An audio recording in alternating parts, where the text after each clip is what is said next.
Ayo, kalian sudah cuci tangan belum? Kalau belum, cuci tangan dulu ya, agar kuman dan bakteri tidak masuk ke tubuh kalian. Sehat sekarang bukan hanya untuk kalian, tapi juga demi orang-orang di sekitar kalian. Oke, kalau sudah, kita lanjut videonya. Assalamualaikum warahmatullahi wabarakatuh.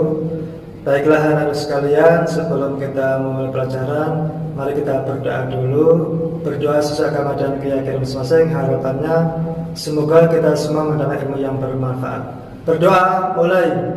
Bismillahirrahmanirrahim. Raditu billahi rabban wa bil islami dinan wa bi Muhammadin sallallahu alaihi wasallam nabiyyan wa rasulan. Rabbi zidni ilma warzuqni fahma.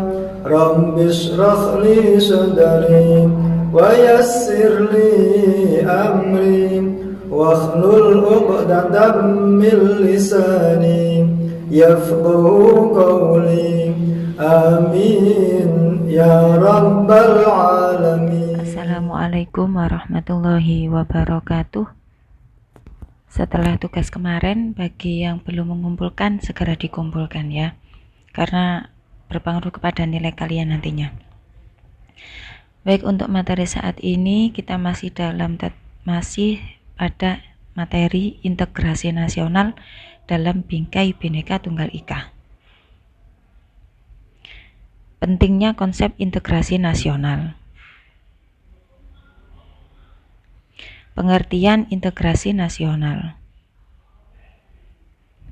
Integrasi nasional berasal dari dua kata, yaitu integrasi dan nasional. Integrasi berasal dari bahasa Inggris. Integrate artinya menyatu padukan, menggabungkan, mempersatukan. Dalam Kamus Besar Bahasa Indonesia, integrasi artinya pembauran hingga menjadi satu kesatuan yang bulat dan utuh. Kata nasional berasal dari bahasa Inggris nation, yang artinya bangsa. Dalam Kamus Besar Bahasa Indonesia, integrasi nasional mempunyai arti politis dan antropologis.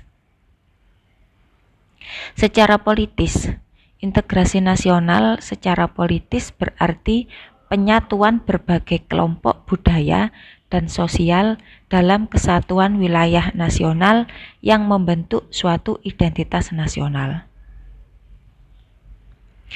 Secara antropologis, integrasi nasional berarti proses penyesuaian di antara unsur-unsur kebudayaan yang berbeda sehingga mencapai suatu keserasian fungsi dalam kehidupan masyarakat. Berikut adalah pendapat para ahli tentang integrasi. Menurut Howard Wrights, integrasi bangsa berarti penyatuan bagian yang berbeda-beda dari suatu masyarakat menjadi suatu keseluruhan yang lebih utuh, atau memadukan masyarakat-masyarakat kecil yang jumlahnya banyak menjadi satu kesatuan bangsa. Menurut Meron Weiner, integrasi menunjuk pada proses penyatuan berbagai kelompok sosial dan budaya ke dalam satu kesatuan wilayah dalam rangka pembentukan suatu identitas nasional. Integrasi biasanya mengandalkan adanya satu masyarakat yang secara etnis majemuk dan setiap kelompok masyarakat memiliki bahasa dan sifat-sifat kebudayaan yang berbeda. Menurut Dr. Nazaruddin Samsudin, integrasi nasional ini sebagai proses penyatuan suatu bangsa yang mencakup semua aspek kehidupannya, yaitu aspek sosial, politik, ekonomi, dan budaya. Integrasi juga meliputi aspek vertikal dan horizontal. Kemudian menurut Sujati Djiwandono, integrasi nasional sebagai cara bagaimana kelestarian persatuan nasional dalam arti luas dapat didamaikan dengan hak menentukan nasib sendiri. Hak tersebut perlu dibatasi pada suatu taraf tertentu. Bila tidak, persatuan nasional akan dibahayakan.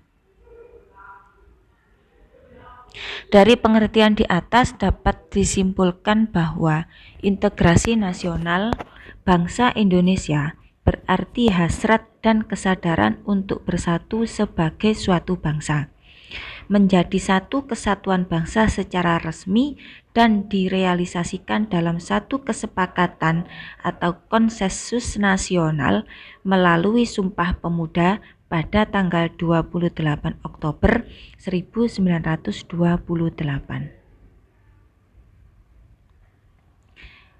Sekarang syarat integrasi.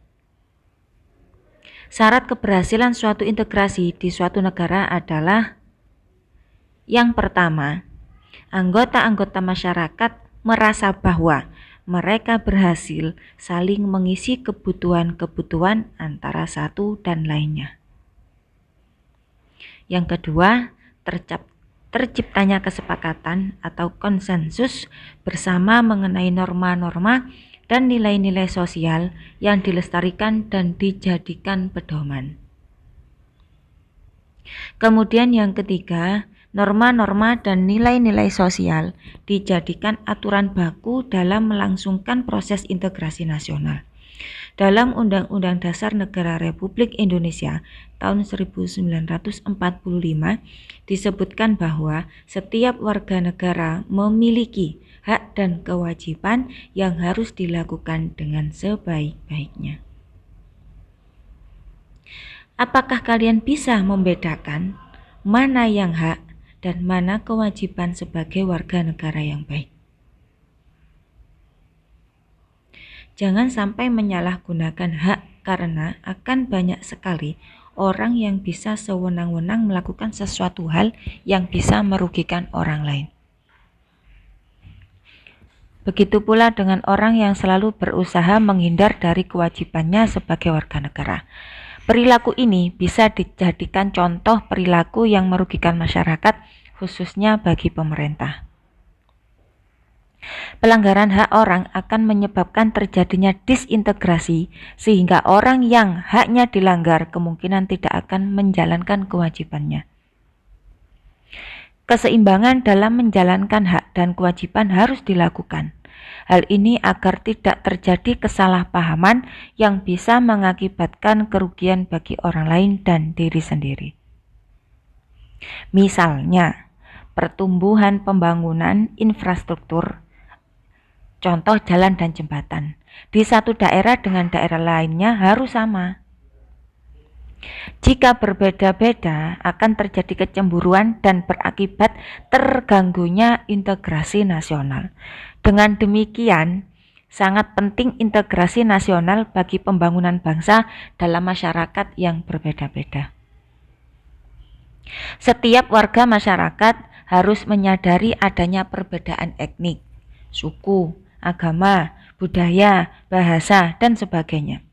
Perbedaan tersebut jangan sampai dijadikan sebagai pemicu terjadinya disintegrasi nasional. Oleh karena itu, kalian harus memahami hak dan kewajiban dalam kehidupan sehari-hari.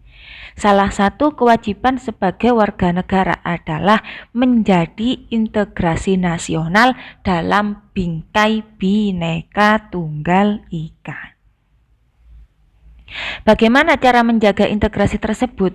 Kalian tentu pernah melihat di televisi atau membaca di media massa anggota TNI yang ditempatkan di ujung pulau untuk menjaga keutuhan Negara Kesatuan Republik Indonesia.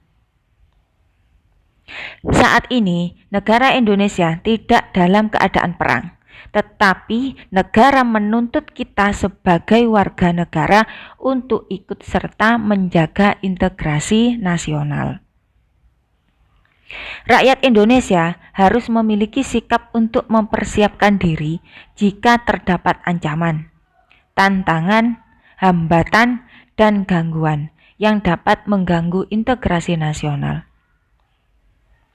Kalian juga wajib ikut serta dalam menjaga integrasi nasional dari segala macam ancaman, gangguan, tantangan, dan hambatan, baik yang datang dari dalam maupun dari luar.